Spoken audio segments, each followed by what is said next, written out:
Hello everyone, हम second paper देख रहे हैं राजनीति विज्ञान। ठीक है, राजनीति विज्ञान में है अपना संविधान, है ना। द्वितीय वाला प्रश्न पत्र हम देखेंगे उठा के मेंस का। तो उसका आज हम यहाँ पे पढ़ने वाले हैं क्या, उद्देशिका। संविधान की उद्देशिका बोले या प्रस्तावना बोले, बात एक ही है। तो यहाँ पे समझिएगा कि भारतीय संविधान की उद्देशिका क्या कहती है। संविधान की आत्मा मानी जाती है और संविधान के आदर्शों, उद्देश्यों एवं मूल दर्शन को व्यक्त करती है। ठीक है, और उद्देशिका से स्पष्ट होता है कि संविधान निर्माताओं ने भारत को किस प्रकार का राष्ट्र बनाने की कल्पना की थी और भीमराव अम्बेडकर ने ये उद्देशिका को आत्मा कहा था। ठीक है, यह प्रस्तावना में ही समझ ली, संविधान को आत्मा कहा था। अब यहाँ पे समझना, उद्देशिका के प्रमुख तत्व मैं बताने जा रही हूँ। ठीक है, तो प्रमुख तत्व है, मैं बिल्कुल पॉइंट टू पॉइंट बता रही हूँ जो आपके सिलेबस में है। ठीक, अब यहाँ पे प्रमुख तत्व में आपका पहला आ जाएगा धर्मपंथ निरपेक्ष, फिर है लोकतंत्र, फिर है गणराज्य, समाजवादी, संपूर्ण प्रभुत्व, संपन्न। अब इसको यहाँ पे इंग्लिश में बोलो या हिंदी में बोल लो, बात एक ही है, उसको रटने से मतलब नहीं है। मतलब ये होना चाहिए आपको सही शब्दों का अर्थ मालूम होना चाहिए। यहाँ पे प्रमुख तत्व है जैसे धर्मपंथ निरपेक्ष। धर्मपंथ निरपेक्ष में आपको सही शब्द मालूम होना चाहिए। सबसे पहली बात तो हम अपने इंडिया में कोई भी राज धर्म नहीं है, और दूसरा है कि सभी धर्मों के प्रति हम समान व्यवहार करते हैं। ठीक है, चलिए यहाँ पे देखते हैं दूसरा लोकतंत्र। लोक मतलब जनता, हम और आप। जैसे हम सरकार को चुनते हैं, सभी जनता को अपने सरकार चुनने का अधिकार होता है। तो यहाँ पर भी दो चीजें हैं कि हर 5 साल में जो सरकार बनती है, कौन चुनता है, जनता चुनती है। दूसरा क्या है, सभी को वयस्क मताधिकार, मतलब सभी अमीर और गरीब को वोट डालने का अधिकार है। अब देखेंगे गणराज्य, यहाँ पे लिखा है रिपब्लिक। रिपब्लिक इसका मतलब है यहाँ पर भी दो चीजें हैं। तो अपने इंडिया का सबसे बड़ा आदमी कौन है, तो सबसे बड़ा आदमी कौन होता है, प्रेसिडेंट ऑफ इंडिया, मतलब राष्ट्रपति होता है। ठीक है, राष्ट्रपति का भी चुनाव हर 5 साल में होता है। ठीक है, अब 5 साल में तो चेंज होते हैं राष्ट्रपति, लेकिन चुनता कौन है, जनता चुनती है या फिर राज्य सरकार। तो जो हम जनता द्वारा जो वोट किए जाते हैं, एमएलए होते हैं या जो भी राज्य के होते हैं, वो लोग चुन करके अप्रत्यक्ष रूप से चुनी हुए व्यक्ति को यहाँ पे राष्ट्रपति माना गया है।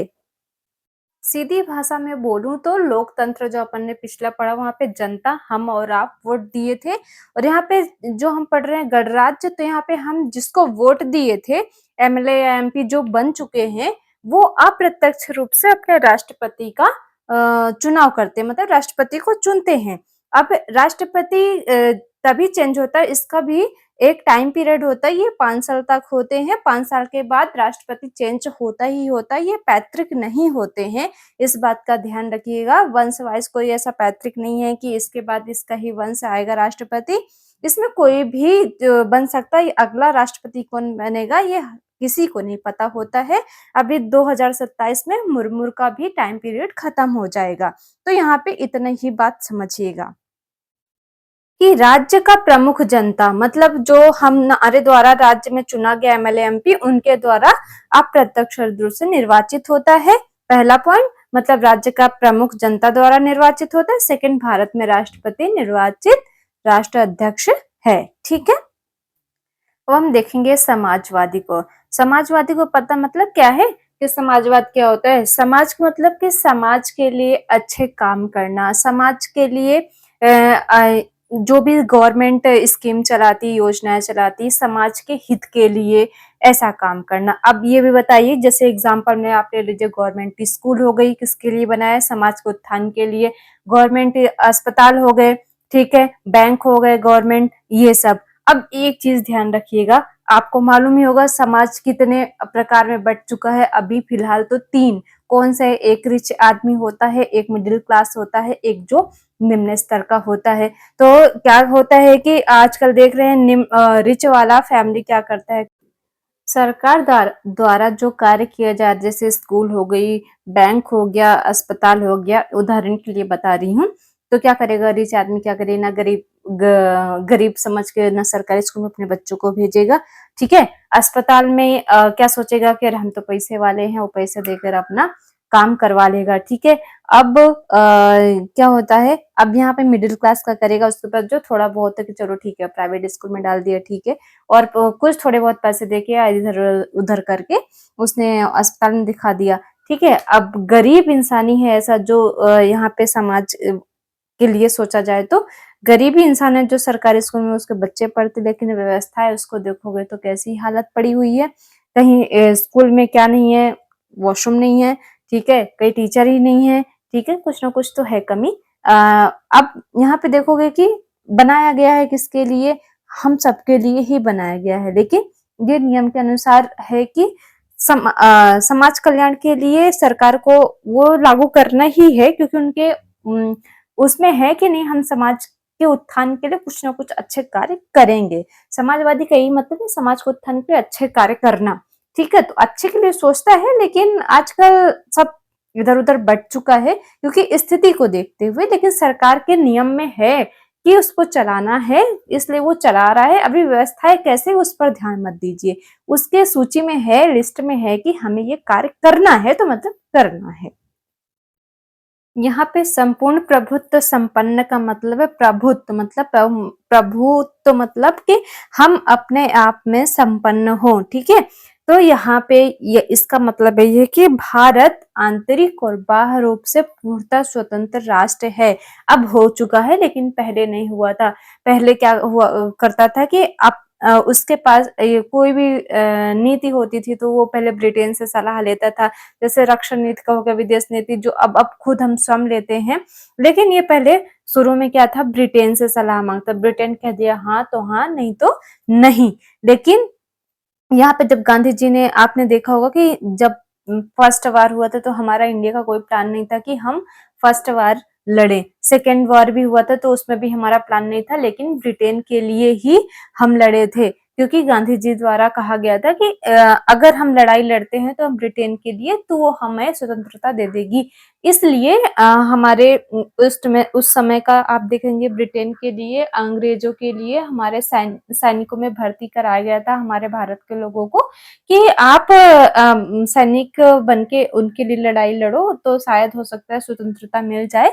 लेकिन ऐसा हुआ नहीं था। फर्स्ट वार में ऐसा क्या हुआ था कि वो जीत तो गए, लेकिन हमारे सैनिकों को भी मारा गया था, लेकिन हमें स्वतंत्रता नहीं दी गई थी। सेकेंड वार में भी ऐसा हुआ था। सेकेंड वार के टाइम पे उन्होंने, गांधी जी ने कुछ नहीं बोला, लेकिन यहाँ पे सुभाष चंद्र बोस आ गए थे सेकेंड वार पे, तो उन्होंने एक सलाह दी थी, अपनी बात रखी थी कि अगर इनका प्लान यही है कि उन्होंने इतना प्रताड़ित किया है हमारे भारत के लोगों को, तो इनके सेकेंड वार में ही हम इनको क्यों ना प्रताड़ित करें। तो गांधी जी का भी एक शब्द था कि कोई दुख है तो उसमें हमें और भी उसे दुखी नहीं करना चाहिए था। तो सुभाष चंद्र जी का भी यही शब्द था यहाँ पे कि ये हम भारत के लोगों को दुखी नहीं करेंगे, लेकिन वो अंग्रेज के लोगों को हम दुखी होने देते हैं, क्योंकि हमें फर्स्ट वार में कितना दुखी किया है, सेकेंड वार में उनको ही हम दुखी हैं, तो और भी हम दुखी होने दे।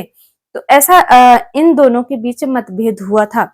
यहाँ पे सुभाष चंद्र बोस युवा थे उस टाइम पे, लेकिन इनकी बात को शायद माना गया था। तो इसका यही मतलब होता है संपूर्ण प्रभुत्व संपन्न का, कि हमारा अब देश अब किसी भी शक्ति के अधीन नहीं है, मतलब दूसरे देशों के अधीन नहीं है। अब वो अब सभी निर्णय अपने खुद से ले सकता है, चाहे विदेश नीति हो, रक्षा नीति हो, अंतरराष्ट्रीय समझौते हो, कोई भी हो, ठीक है। इसका मतलब यहाँ पर यही है।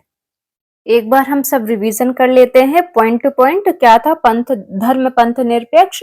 यहाँ पे क्या है, भारत का कोई राज धर्म नहीं है, ये राज्य सभी धर्मों के प्रति क्या करता है, समान व्यवहार। लोकतंत्र, जनता की सरकार, कौन बनाता है, हम बनाते हैं सरकार, ठीक है। और इसमें सभी वोट दे सकते हैं हर 5 साल में, ठीक है, चुनाव होता है।